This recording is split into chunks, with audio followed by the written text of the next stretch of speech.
Hello， 大家好，我是强哥，欢迎来到我的频道。我想大家是不是都有这么一个想法，躺着睡觉都能赚钱，再也不用忍受老板的脸色，不用关注无效的社交，不用工作，每天都有钱自动的进入到我们的钱包。今天这期视频呢，强哥将为你介绍如何轻松使用货币建立被动收益，包括使用的方法，会不会有风险，有哪些风险，推荐使用正规的平台有哪些，非常仔细的操作教程哦。哪怕你是新手，甚至是小学生，我相信都会轻松去使用它。如果你对被动收益感兴趣，或者想让自己的资产稳定的增长，那么我建议你一定要完整的看完本期视频，相信一定会对你有非常大的帮助。但是如果你是想一夜暴富，或者你是币圈投资老手，那么本期视频可以飘过啊，本期视频不适合币圈的老手啊。废话不多说啊，我们进入正题。那么本期视频我要介绍的方法就是放货收利息法。我相信大家听了这个名字一定不会陌生啊。我们每一个人都是一个用户，对不对？我们把闲置的钱要存到银行里面去，不管是活期也好，定期也好，都会获得一定的利息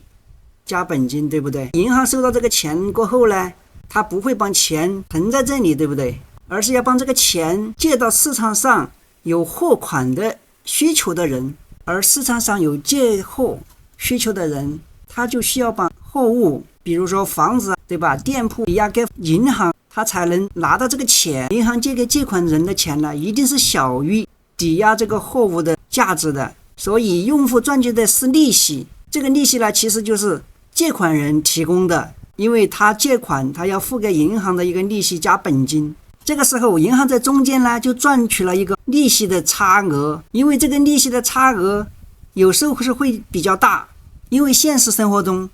我们都知道银行的利率呢都是国家规定的，比如国家规定了活期存款率就 1%， 那我们这些用户存到银行里面的钱呢，只能获得 1% 的一个利率。不管银行把这个钱借给了这个借款人，收了多少的利息，跟我们这个用户其实都没什么关系，是相应的。虽然我们在现实生活中把钱存到了这个银行里面，其实也是有一定的风险。那风险呢，其实就是这个借款人是可以把这个钱提走的，用于生产经营的。但如果这个借款人不还钱的话，银行是可以拍卖他抵押这个货物的。但是抵押的货物呢，它价值有时候高，有时候低，对不对？抵押物可能在拍卖的时候也会造成流拍，或者是支付的抵债。这个时候呢，银行就会形成一部分的坏账，这个是对于银行的风险。那么对于用户的风险，大部分的银行只会承兑利息给用户，因为用户存款的利息其实真的是很少很少，没有多少的。但是对于用户来说，最大的风险就是银行的这种坏账越来越多，银行也有可能倒闭，对不对？如果银行倒闭了，当然我们存在里面的钱大概率就损失了，就要不回来了。这就是我们现实当中用户把钱存到银行，我们赚的是谁的钱，赚的是什么钱，以及我们面临的风险是什么样子。这里面我要说一个重点啊，相较于现实世界当中借款流程呢，它的利息利率是由国家或者说中央银行来规定的。那我们再来看一下加密货币里面这个借款流程是什么样子的。在币圈放货，利息呢也是完全由市场来决定的，所以这也是为什么我们把钱放在加密货币里面，哪怕只参与活期存款，我们能够获得利息的收益都会比较高。大家看到的这个流程图呢，其实跟我们现实世界当中借款的流程差不多啊，也是用户把我们的本金存到加密交易所里面，用于借货生息。那么加密货币交易所呢，会把我们的钱出借这个借款人。在币圈中心化的交易，一般这个货款人呢，都是把这个钱拿去做合约、杠杆、做空，所以呢，他们的保证金也是需要交给这个加密货币交易所，大概率是不会把这个钱提走的，所以基本上不会出现借钱不还的情况。在这里面呢，用户还是赚的利息，交易所呢赚的是手续费。但是不同的地方呢，就是这里面的利率差额利率是由市场的供需来控制的，来决定的。所以我们平时随随便便就能在交易所里面活期存款能高达10%几，甚至几十，那么相应肯定也是有风险的。我们再来看一下风险是什么。首先是第一个，对于用户来说呢，交易所也是有倒闭的可能。如果中心化交易所都倒闭了或者跑路了，那么你存到这里面的钱那肯定也是消失了，对不对？还有一个是对于中心化交易所来说，这个借款人不还钱，交易所呢是直接可以处理这个抵押物的。但是这个抵押物跟现实世界当中这些抵押物是不一样的，因为签的抵押物都是币，而这些抵押物大部分都是主流币，例如比特币、以太坊等这样的一个主流币，所以主流货币呢在币圈的流动性是非常好的，应该比很多房地产流动性都很好。所以如果借款人不还钱的情况下，在交易所清算这部分呢是不会出现坏账的。那么我们接下来再对比一下，在现实世界当中一些银行的年利率是由中央银行或者国家来规定的，像美国可能会高一点，能达到4%到5%。那么像日本的活期存款利率呢，基本都会小于1%啊。如果你在日本存钱的话，基本上跟没有存没什么区别。其他大部分国家呢，活期存款利率呢也都是小于2%的啊。所以我们横向对比一下就知道，在币圈里面，交易所里面一般活期存款都能达到5%到10%，牛市的时候基本都可以在10%以上，甚至更高几十都有啊。比如说15%啊、20%啊都有可能发生。所以基于以下这种对比的信息啊，我们的策略就是什么？不管是在牛市还是在熊市，都分出一部分低风险偏好的资金来，放到正规的一些大型的比较靠谱的中心化交易所里面去做放货或稳定的利息收入，也就是我们视频刚开始跟大家介绍的，我们睡觉的时候它都能够帮我们被动的去赚钱啊。我们使用的这个策略其实就叫做被动赚钱的低风险策略，就是把我们的手中的加密货币借出去赚取利息的收入。而且我们借出的这个加密货币呢，还不是那种有波动的资产啊，是我们的稳定币 USDT 跟 USDC。 那这两种币呢，肯定它都是有它的一个优点一个缺点啊。左边的是代表它的优点，右边的是代表它的缺点。我们持有 USDT 和 USDC 这种美元稳定币的情况下，优点呢是这两个加密货币流动性非常好，它和美元呢能够保持1:1的兑换，本身 USDT 和 USDC 的价格是没有波动的，所以我们持有它不用担心价格波动的风险，流动性又好，能够随时兑换成其他加密货币。那当然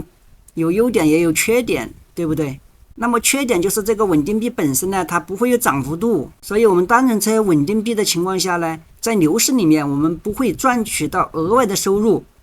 我们只能够固定的赚取这部分的利息的收入。这个呢，其实就适合这种风险偏好比较低的兄弟们啊，或者说本金投入比较大的投资人。那么我们分享完整个策略的一个本质运作流程之后呢，接下来看一下这个策略会面临的一些风险啊。第三个是有哪些潜在的风险。第一个风险呢叫做平台风险，第二个风险呢就叫稳定币风险。我们一个一个来看啊。首先呢，我们第一个平台风险就是中心化交易本身会有倒闭风险，历史呢也发生过无数次的交易所倒闭的事件啊。例如之前 FTX 交易所倒闭，还有之前的门头沟交易所倒闭。所以呢，这里面对于平台风险呢，我们时刻要警惕。这里我给出2个意见啊。所以我们要选择上程序时间久、资金比较透明并且比较大的交易所。第二，一定要分散资金存储，我们不能是说把所有的资金都放在一个平台上，我们要同时分散放在几个大的交易所上面。这样呢，我们就能够降低我们单点风险。如果一个出问题了，起码我们还能保住另外的1个2个，对不对？不至于全部血本无归。额外再分享第3个提示啊，但凡你看到哪个交易所出现了你觉得比较重要的负面的话，还是劝一下大家，第一时间要先把自己的钱提走，保证自己的资金安全，这也是最重要的。等它没事的时候，我们抽回来就可以了。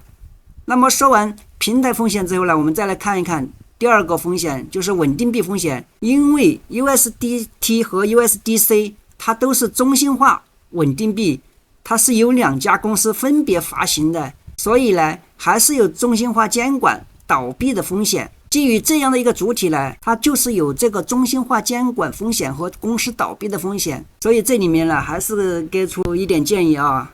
我们随时要关注稳定币的信息，如果发现有风险，第一时间做出措施的规避，或者说它脱钩了，你一定要第一时间把这个币卖掉，卖成其他的稳定币或者其他的加密货币，暂时躲避一下啊。等这个风险过了，判断它没有问题了，我们再买回来就可以了。所以不管是在币圈投资还是在其他领域投资，本金才是我们最重要的，对不对？这个大家一定要切记，忘了我们的初心。在这里啊，强哥还是推荐2个交易所，一个是币安交易所，一个是欧易交易所，因为这个都是币圈排名前3的，所以大家还没有注册这些加密货币交易所的话，欢迎大家使用强哥视频下方的连接，点击这个币安注册连接就可以下载安装注册了啊。这个是欧易的注册连接，点击进去就可以了。使用强哥视频下方连接来注册的话，都可以获得一个永久2%的手续费啊。那我们在开始演示之前呢，还是分享给大家一个网站，这个网站叫地方拉玛，可以直接输入这个网址，直接去查看这些信息。当我们进入这个地方妈的网站之后呢，最左边这里有个导航啊，我们要找到这个 CEX， 点击一下，它就可以在这里面看到中心化交易所它自己公开的一些资产透明情况。这边我们可以看到币安啊，第一个最大是不是？欧易第2，其实他们的资产情况呢都比较好，所以大家可以在这里面查询他们一个日的变化情况、周变化情况或者月变化情况。如果出现了某些负面，并且让这些交易所的资金呢出现了大规模的减少或者出逃的话，你就要提高警惕，撤出你的资金，暂时规避锋芒。首先我们第一个要介绍的就是币安啊。币安交易所里面作为全球最大的加密货币交易所，它的流动性、安全性、它的品牌都是全球排名第1的。对于新手用户来说呢，使用币安交易所操作的便捷性也是比较好的。现在大家在屏幕上看到的就是我们已经进入币安手机端的 APP 了啊。在币安交易所里面，我们想去使用我们账户的 USDT 或 USDC 去放货的话，看一下我们资产有没有货币。那这下面看到有更多，我们点击一下更多，更多里面有推荐，推荐里面有充值，第2排的 C2C 过来有个理财，我们点击一下理财之后呢，我们可以看到啊，有一个低风险高收益型，一般我们选择低风险的啊。低风险有3个，有个活期，有个定期，有个热门。定期我们就不用去看了啊，因为我们一般都是活期的。活期下面我们看到有2个稳定币，一个是 USDT 最大 12.26% 专享福利， USDC 最大 4.18% 专享福利。在目前这个行情下，这个利息收入是不是还是比较客观的？那我们以 USDT 为例，点开看一下啊，它分2种，第一个是活期 12.26% 最大21天，点开它下面写了固定年利率，年利率只有 1.5%， 那我们肯定选活期的，是不对？我们在这个下面可以输入数量啊，我们想存的 USDT 数量，大家可以看到我这里可用余额是 9.8 USDT。 比如说我在这里想存10颗，那我们就输入10就好。输入10之后呢，我们在下面就可以看到每日实时奖励，年利率 1.76%， 就可以获得 0.00048336 USDT。 每日阶梯收益年利率 10.5%， 可以获得 0.002876 USDT。 它就用2种叠加起来就是 12.26%。 每日的一个实时利息收入，也就是被动收入，大概是以 0.00 几颗 USD 啊。好，强哥这里就写最大啊，强哥最大可以用 19.8。 那这里我觉得没有问题，我就勾选一下它的一个王八协议确认，我们就购买成功了啊。这里就有个申购成功，申购日期，首次奖励发放日期2024年9月9号8点49分购买的，首次奖励发放日2024年9月11号08点发放。我们这里看一下前往理财账户啊，我们就可以看到我们已经有一笔 USDT 活期产品的一个持仓了。那么同理，刚才的 USDC 呢也是同一个操作流程就可以了啊。所以是不是非常简单？操作起来就1、2、3、4个步骤。点完就 OK。这就是我们一个基本上在币安交易所里面的一个完全没有什么问题的一个被动收银啊。好了，本期视频就到这里啊！如果能帮到大家，请伸出你们发财小手，点个关注，开启小铃铛，不错过强哥下期更新的视频哦。我们下次再见，拜拜。